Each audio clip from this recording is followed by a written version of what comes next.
आज की कहानी एक ऐसी रात के बारे में है जो शुरू तो हुई थी एक बिल्कुल आम से मेट्रो सफर की तरह, लेकिन उसका अंत हुआ एक ऐसे खौफनाक सच के साथ जो किसी के भी रोंगटे खड़े कर दे। ये कहानी है एक देर रात की ट्रेन की। सोचिए जरा, कैसा महसूस होता है जब एहसास हो कि आप अकेले नहीं हैं, कि कोई आपको लगातार देखे जा रहा है। क्या ये सिर्फ मन का वहम होता है या उस नज़र के पीछे कोई बहुत गहरा राज छिपा होता है? चलिए पता लगाते हैं। तो कहानी की शुरुआत होती है एक सुनसान सी मेट्रो ट्रेन से। वो वक्त जब शहर सो रहा होता है और खामोशी का भी अपना एक अलग ही शोर होता है। काफी रात हो चुकी है। एक लड़की शायद अपने काम से घर लौट रही है और वो एक लगभग खाली मेट्रो के डिब्बे में अकेली बैठी है। ट्रेन की गड़गड़ाहट को छोड़ दें तो चारों तरफ एक अजीब सी शांति है। तभी उसकी नज़र सामने बैठी एक औरत पर पड़ती है। अब जो बात थोड़ी अजीब है वो ये कि वो औरत दो बुजुर्ग आदमियों के ठीक बीच में बैठी है।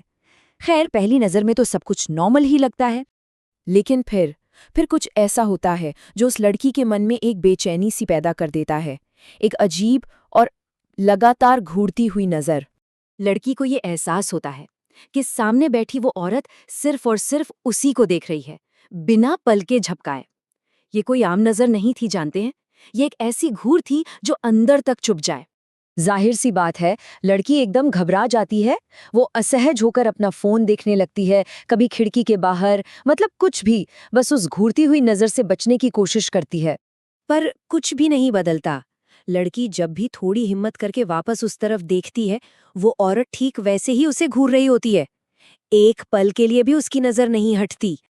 अब लड़की का डर बढ़ने लगता है।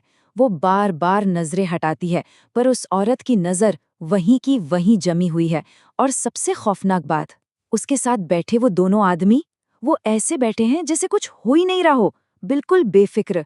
जैसे जैसे लड़की का डर बढ़ता जाता है, ट्रेन अगले स्टेशन पर रुकती है और कहानी में एक नया किरदार आता है।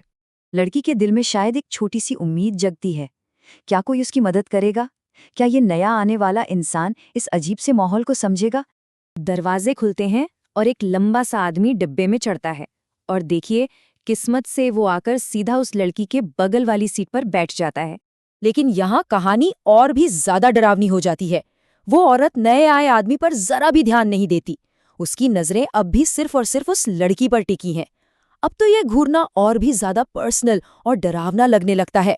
जब लड़की को लगता है कि वो इस अजीब सी सिचुएशन में पूरी तरह फंस चुकी है, तभी कुछ ऐसा होता है जिसकी उसने कभी कल्पना भी नहीं की थी।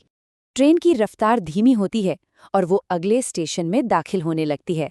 लड़की के बगल में बैठा वो लंबा आदमी उठकर दरवाजे की तरफ जाने लगता है। और फिर अचानक कुछ ऐसा होता है जो लड़की के होश उड़ा देता है। वो आदमी पलटता है, जोर से उसका हाथ पकड़ता है और जैसे ही दरवाजे खुलते हैं, उसे खींचकर बाहर प्लेटफॉर्म पर धकेल देता है। पलक झपकते ही दरवाजे बंद होते हैं और ट्रेन आगे बढ़ जाती है। अब लड़की का डर अपने चरम पर है। एक अजीब घूरती हुई औरत से बचकर अब वो एक ऐसे अजनबी के कब्जे में है जिसने उसे जबरदस्ती ट्रेन से खींच लिया।